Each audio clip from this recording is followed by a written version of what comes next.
public health. So you think it's fine to say to religious people that they are prohibited from gathering outside, wearing a mask, socially distanced? They can't do it. But if you want to come and protest, defund the police, if you want to support that, that's fine. You can gather en masse, person to person, close up, thousands of people. That's okay. That discrimination's okay. That is your position? Senator, that is not my position. It was your position. It's what you argued. I did not write these orders. What I said. You defended it in court, and you just articulated to me what I take to be your position. Hey everyone, welcome back to the Red Table. In today's video, we're diving into a heated exchange that took place during a Senate Judiciary Committee hearing. Senator Josh Hawley grilled President Biden's judicial nominee, Judge AliKhan, on his defense of DC's COVID-19 church closures. This one's a real eye-opener, so buckle up as we break down the back and forth that has everyone talking. If you're interested in constitutional law, religious liberty, or just want to hear the tension between a senator and a judicial nominee, this video is for you. But before we dive into the details, make sure to hit that subscribe button and ring the bell to stay updated on all our latest content. Senator Hawley.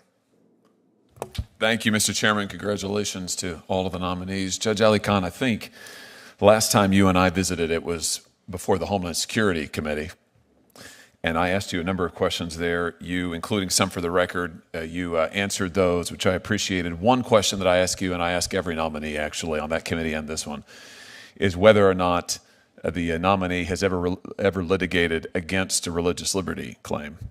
Usually the answer to that's no. In your case, you answered yes, and you listed 1, 2, 3, 4, 5 different cases over a period of years, actually, in which you have litigated against individuals or churches' religious liberty claims. So let's just talk about a few of those, if we could. Let's start with some of your work during COVID. Case you list here, Capitol Hill Baptist Church versus Bowser. Do you remember that case? Yes, Senator. You remember working on that case? Yes, Senator. This was a case involving the district's lockdown policies that shut down churches in the district. Is that correct? It concerned litigation over provision of the lockdown policies. The policies restricted all types of activity in the district. All types of activity in the district? Yes, Senator. Did it restrict mass protests in the district? Well, it restricted activities that one normally expected, including work, going to stores. It also did include these provisions that were challenged concerning churches. So it exempted unusual or unlikely activities that's in the statute, that's in the ordinance? When the mayor was enacting these orders at the outset of the pandemic, I think she was trying to be as comprehensive as she could, and the order did restrict a number of daily activities of district residents. But it exempted mass protests? I don't believe it said anything one way or another. Can you point me to the text where it exempted mass protests? I don't believe it said anything one way or another. Of course it didn't, because it didn't exempt mass protests, right? You know that. I think it was silent on the issue because I don't believe it was contemplated by the mayor's office. Ah, so you think that mass protests should be in a different category than religious observances? Is that your position? I think if there were protests on the book, then the mayor might have thought about that when she was enacting the COVID-19 restrictions. But I think she was trying to protect public health. So you think it's fine to say to religious people that they are prohibited from gathering outside, wearing a mask, socially distanced? They can't do it. But if you want to come and protest, defund the police, if you want to support that, that's fine. You can gather en masse, person to person, close up, thousands of people. That's okay. That discrimination's okay. That is your position? Senator, that is not my position. It was your position. It's what you argued. I did not write these orders. What I said. You defended it in court. And you just articulated to me what I take to be your position. What I was doing in a Capitol Hill Baptist Church was defending the mayor, my client, against a constitutional challenge to one aspect of the COVID-19 restrictions. We understood that strict scrutiny applies. How did that case go for you? We lost that case. Why? It was found that the restrictions did not meet the standard of strict scrutiny. Meaning they were unconstitutional? Meaning that they did not survive strict scrutiny, and it's a matter of public record that the District of Columbia did not appeal that decision. Why? Why were they struck down? Excuse me, Senator? Why were the restrictions that you defended struck down as discriminatory? Why were they? Because they did not satisfy. Why didn't they?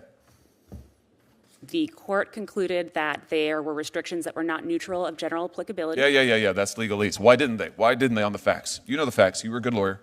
Why'd you lose? We lost because, applying the strict scrutiny test, the court concluded that the restrictions were not narrowly tailored to serve a compelling governmental interest. Because? Senator. Oh, come on, Judge. Don't make me do this. Do you want me to go through it for you? You lost because Mayor Bowser was going to mass protests herself personally with thousands of people celebrating them. By the way, which is fine. We have a First Amendment in the United States. I want to be clear. That is totally fine. You want to protest? Go for it. I think that's totally fine. That wasn't the problem here. At the same time she was doing that, she was prohibiting churches, religious people, from gathering socially distanced outside wearing masks. And the district court said, you can't do that. That's discrimination. You can't separate people out based on their ideological beliefs or their positions. You can't do that, right? Isn't that what the district court said? The district court said that do you agree with it? Could not survive strict scrutiny. For those reasons, right? Why are you fighting me on this? I can't figure this out.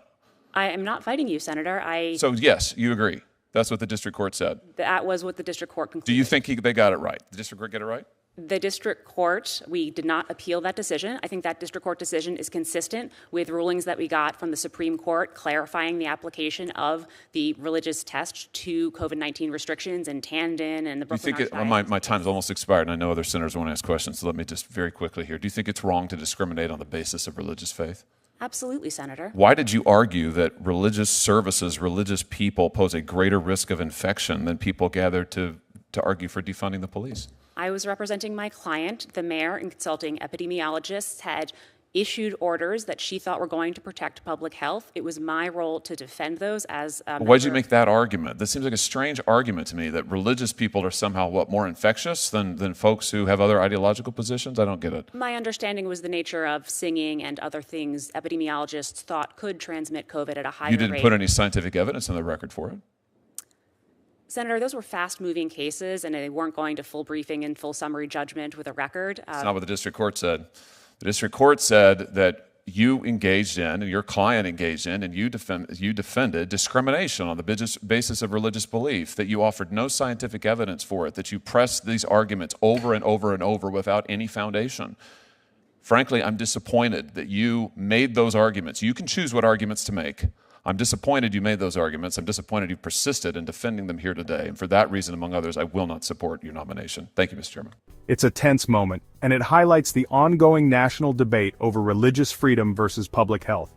Senator Hawley made it clear that he values the protection of religious liberty, and he wasn't willing to back down when he felt it was being infringed upon. Well, there you have it, a full breakdown of Senator Hawley's grilling of Judge AliKhan over his defense of D.C.'s COVID-19 church restrictions. This exchange has raised important questions about the balance between public health and constitutional rights, and it's definitely a conversation worth having. What do you think? Was it right for the government to impose these restrictions on churches during the pandemic? Let me know your thoughts in the comments below. Don't forget to like, share, and subscribe if you enjoyed this analysis. I've got more content on the way, so stay tuned and thanks for watching.